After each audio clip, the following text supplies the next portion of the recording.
Hey guys, RJ Bell talking Monday Night Football. This is my best bet of the week. Let's ask the key question. Are the Saints better than the Falcons? If you clearly think the Saints are better, then this line makes sense. But if you don't, if you say the Falcons might be a slightly better team, and that's what ESPN has in their rankings, for example, or if you say these are even teams, and who knows who's better, but they're very close. If either of those are the case, then this line of Atlanta minus 2.5 doesn't make any sense. Think about it. A home field in the NFL is typically 3. And Atlanta has one of the best home fields in the NFL. You could make the case that Atlanta right now has a home field of 3.5. So let's assume that 3.5 is the right number. And remember, you've all heard this stat.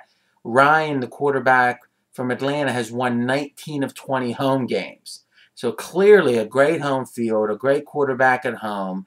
And now you're laying 3.5, let's say, if the teams are even. But hey, it's not even 3. It's actually 2.5.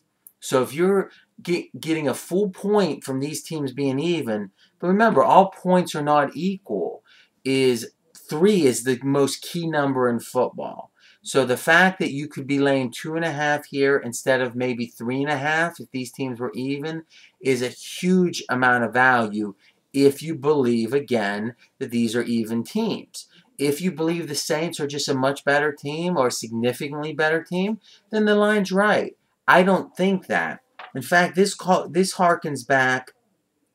Atlanta was at home against Baltimore, and they were laying less than 3. Again, it was Vegas saying Baltimore was the better team, and Atlanta won that game and covered.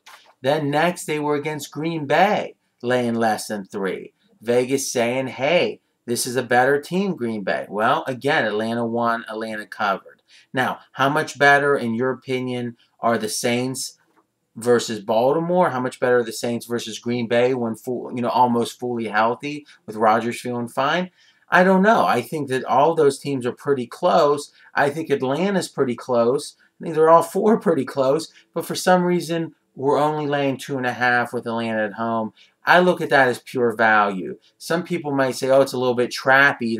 They're making you want to play Atlanta. Well, it was the same thing in the Baltimore game, same thing in the Green Bay game.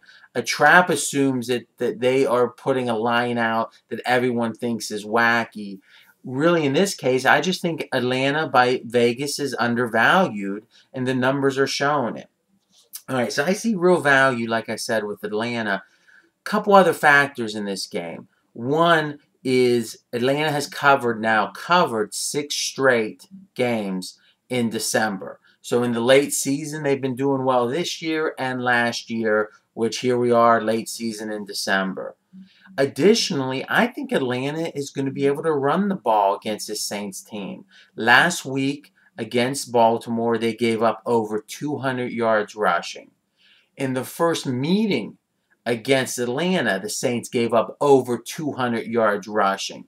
Now, the Steelers average like 65 yards a game, giving up rushing. As a defense, they give up 65 yards a game. This is 200 yards a game. This isn't decent rushing. This is just a total domination of the line. Baltimore dominated New Orleans this way, and so did Atlanta the first time around on the road. Now Atlanta's home, and they're not going to be able to run the ball. Doesn't make a lot of sense to me. I think this is a pure value play. At 3.5, I pass it. At 3, I lean Atlanta. At 2.5, I love Atlanta, and that's my best bet this week.